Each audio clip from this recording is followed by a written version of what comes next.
Hello everyone, कैसे हैं आप सभी लोग। स्वागत करता हूं आपका वार्म फार्मेसी के यूट्यूब चैनल पर। आज के इस वीडियो में हम बात करने वाले हैं जो हमारा एब्डोमिनल डिस्टेंशन होता है, जिसको हम कहते हैं पेट बहुत ज्यादा फूल जाता है, यानी कि ऐसी कंडीशन जिसमें हमारा इनडाइजेशन, मोस्टली इनडाइजेशन की वजह से हमारा जो पेट है वो बहुत ज्यादा फूल जाता है।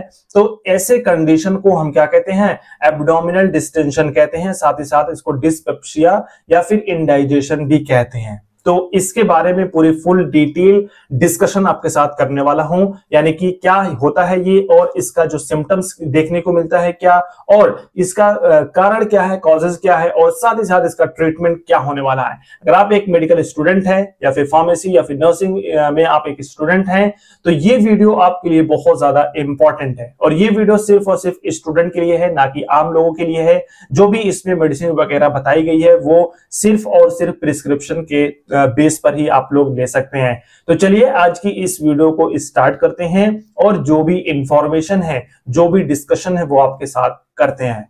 सबसे पहले हम बात कर लेते हैं कि जो एब्डोमिनल डिस्टेंशन है वो एक्चुअली होता क्या है। ठीक है, जिसको हम क्या कहते हैं? डिस्पेप्सिया कहते हैं, या फिर जो है हमारा इनडाइजेशन कहते हैं। करें कि it is also known as dyspepsia या फिर indigestion. In this condition, patient has feeling of fullness or bloating during and after meals। यानी कि खाना खाते वक्त या फिर उसके खाना खाने के बाद जो है वो सबसे पहली चीज तो ये होता है कि जो पेशेंट है वो ऐसा फील करता है कि उसका पेट जो है वो एकदम भरा भरा है। और दूसरी चीज ये है कि जो है खाना खाने के बाद या फिर जो है खाना खाते वक्त ही उसका पेट जो है वो ब्लोटिंग कर रहा है, यानी कि फूलने लगता है। ऐसा जो है वो पेशेंट जो है वो फील करता है। Next step, many treatment are available, but there is not any solution for everyone। देखो ये क्या है कि अवेलेबल तो है ट्रीटमेंट, ज्यादातर ट्रीटमेंट तो अवेलेबल है, लेकिन कुछ ऐसे लोगों के लिए, कुछ ऐसी कंडीशन में जो है वो सोल्यूशन जो है वो नहीं है। ठीक है, लेकिन मेनली जो है वो ज्यादातर जो है वो ट्रीटमेंट जो है वो अवेलेबल है। अब बात कर लेते हैं रिस्क फैक्टर की, यानी कि किसकी वजह से होने की जो है वो संभावना होता है। क्या जो हमारा डिस्टेंशन है, यानी कि एब्डोमिनल डिस्टेंशन है, किसकी वजह से होता है? डिप्रेशन की वजह से होता है।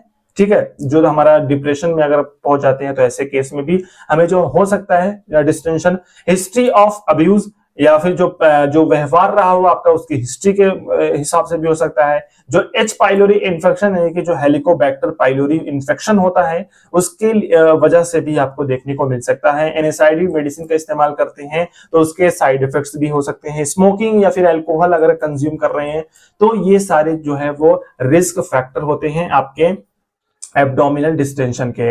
सिम्टम्स की बात करें तो क्या आपके लक्षण होते हैं जिसकी वजह से देखने को मिलता है कि हाँ ये आपके जो है डिस्टेंशन के ही सिम्टम्स है। जैसे पेट जो है वो बहुत ज्यादा फूला रहता है, तो ऐसे केस में हार्ट बर्न होता है, यानी कि जो हमारा चेस्ट होता है उसमें बहुत ज्यादा पेन होता है। नोजिया या फिर वोमिटिंग होती है। एपिगैस्ट्रिक पेन होता है, यानी कि जो हमारा स्टमक का जो ऊपरी हिस्सा है उसमें पेन होती है। तो ये सारे जो है सिम्टम्स होते हैं किसके? हमारे एब्डोमिनल डिस्टेंशन के। बात कर लेते हैं किसकी वजह से होता है, यानी कि कॉज क्या है, कारण क्या है। सबसे पहला इनडाइजेशन, यानी कि अच्छे तरीके से हमारा जो डाइजेशन है वो कंप्लीट नहीं हुआ है, इनडाइजेशन की वजह से हो सकता है। डाइट अगर हम अच्छे तरीके से नहीं फॉलो कर रहे हैं, हम अच्छी डाइट नहीं ले रहे हैं, ठीक है, इरेगुलर डाइट ले रहे हैं, तो ऐसे केस में हो सकता है।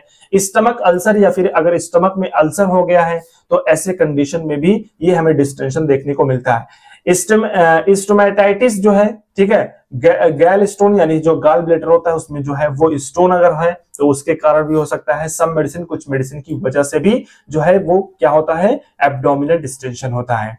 कुछ बेसिक ट्रीटमेंट जो हम घरेलू तरीके से अपना ट्रीटमेंट कर सकते हैं किसके लिए?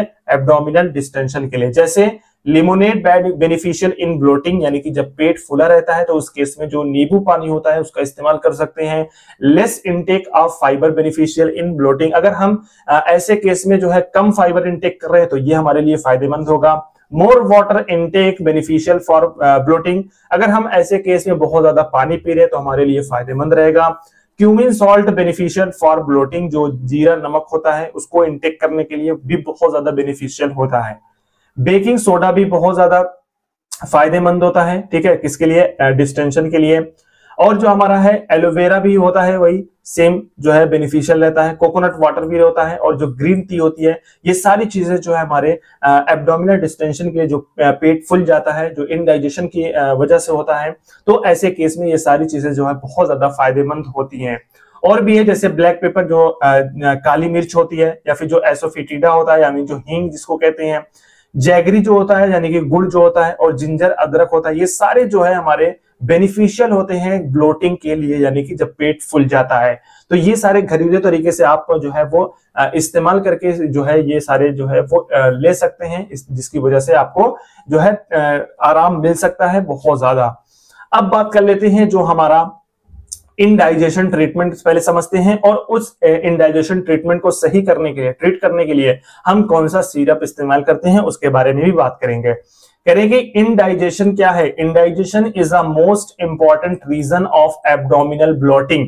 सबसे इंपॉर्टेंट चीज कि जो हमारा एब्डोमिनल ब्लोटिंग होता है, जो हमारा पेट का जो पेट फूलता है, उसका जो मेन कारण होता है, मेन रीजन वो होता है इनडाइजेशन, यानी कि डाइजेशन अच्छे तरीके से कंप्लीट ना होना, ये मुख्य कारण होता है एब्डोमिनल ब्लोटिंग का।